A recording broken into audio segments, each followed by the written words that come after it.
Hi friends, this is Caitlin, and today I'm so excited to share with you this really fun Christmas card I made using some Stamping Bella, the new stamps, these little family oddball Christmas collections, to create a card that features my own little family. So I'm going to be starting out by working on my background today, and I use these super adorable new little light dies from Simon Says Stamp. I'll have the exact name for them down in the description box below for you, but I die cut out the strand that the lights are going to go onto with this really cute honeybee stamps pattern green paper, and then I die cut out all of the little bulbs from gold glitter cardstock, which I thought was so cute. I love the shine that this gives this card because I knew that the rest of my panel was just going to be that plain craft cardstock, and so I really wanted to jazz it up a little bit. And these are fun because I didn't feel like I needed more embellishments after this, and if you've been here before, you know that sometimes I struggle really hard when it comes to figuring out where to add my embellishments to. I stamped out images for myself, my husband, our dog Luna, and then I used the little girl stamp twice, once for each of my daughters. So I'm going to be coloring them up a little bit different so that I can tell who's who, and I love that this stamp set lets you build out whatever family you want, whether it's your own family or the recipient's family, which I think is super cute. I decided to do some white heat embossing for my sentiment today, and to change it up a little, I'm stamping out my sentiment with some white pigment ink and then going over it with the cream embossing powder from Simon Says Stamp. This is my first time using this and I really love it. It's still nice and bright and legible, but just gives a little bit of a different feel than that bright white. I really like how it looks with this craft cardstock. And then the super fun part really starts. Now I'm going to be Copic coloring in my sweet little family, and this is definitely a lot of coloring. I did leave everything in so that way you could see everything I did, but I also tried to combine some things where I could, like doing my husband's skin tone and my skin tone at the same time, and I definitely reused a lot of the same color schemes or color blends over and over. So you'll see down in the description box that I've listed some of them as just reds and greens because I use the same red combo and the same green combo throughout. So it kind of gives that feeling like this is our little Christmas picture, like I made them all wear matching outfits with me, which, as much as I would love to do that, is something that I haven't actually made them do. But it's good to know that I always can in card form if I want to.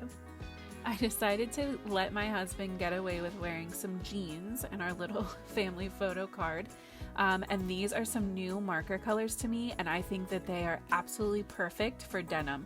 These B95s are just so good. They literally look exactly like a pair of jeans that he has.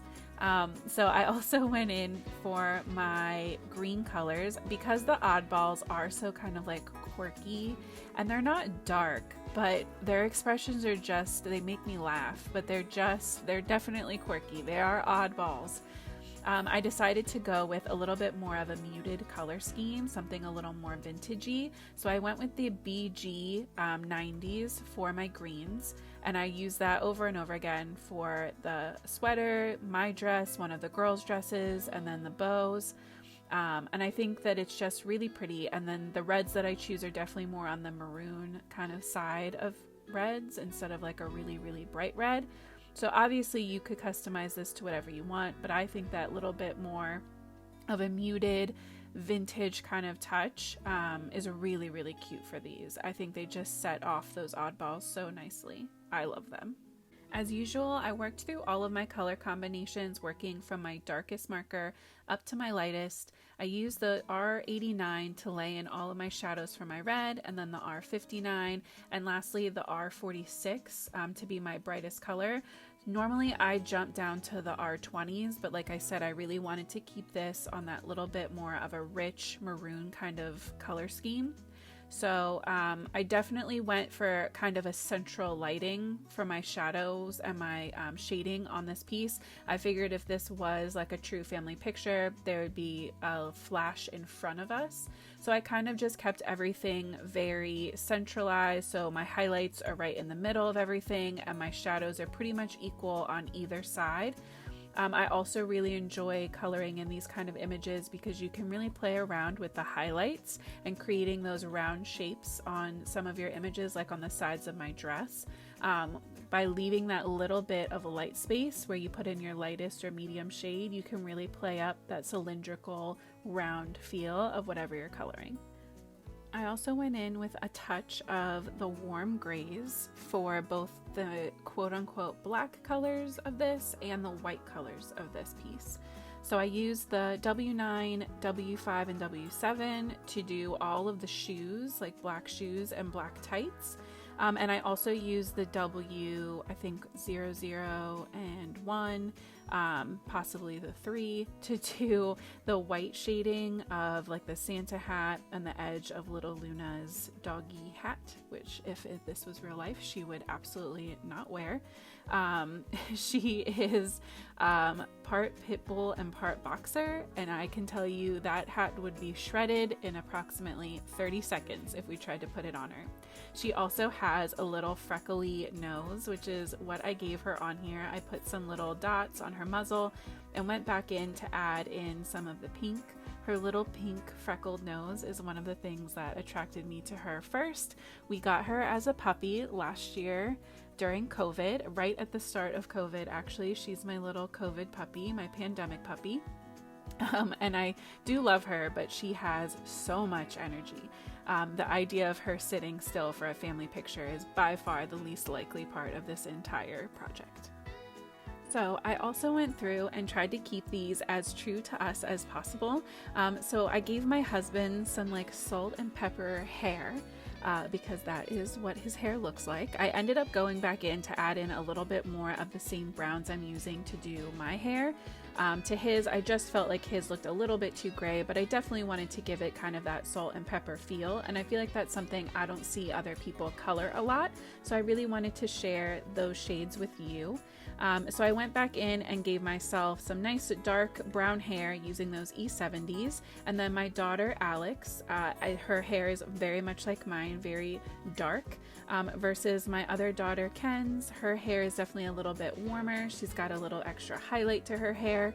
And something that I did with all of these was once the ink had a minute to dry, I went back in with my darkest shade just to really define and give that really nice texture back in, because sometimes when I'm blending out my colors, I feel like I lose a little bit of that definition. And especially for hair, just going in to add a little bit more on top just really helps to bring everything together, I think. So I added a tiny bit of my white gel pen just to give a few stripes to my husband's shirt, and then I die cut out my sentiment and started fussy cutting my cute little family. Oh, I love how this turned out. It makes my heart so happy to know that these exist.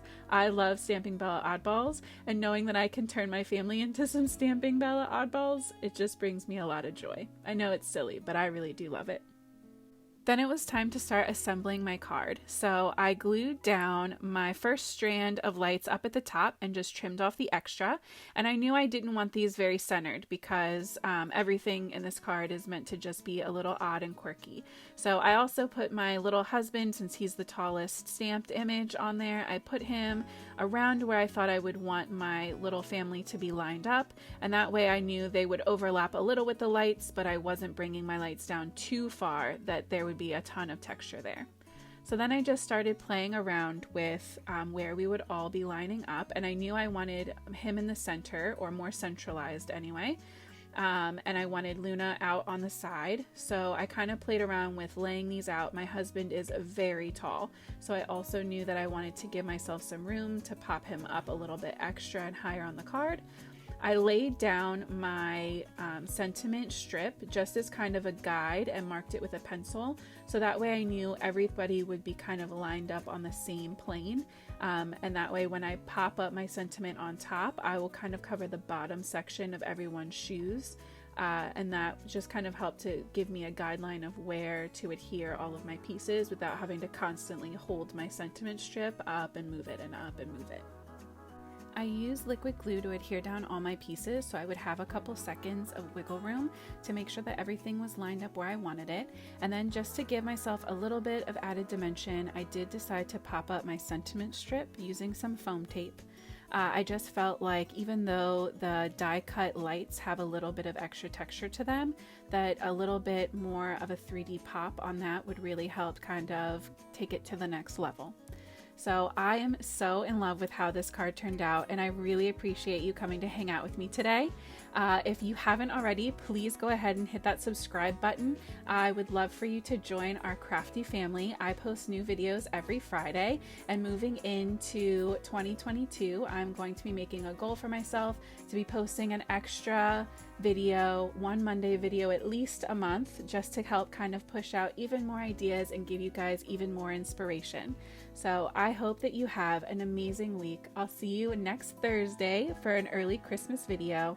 And as always, happy crafting.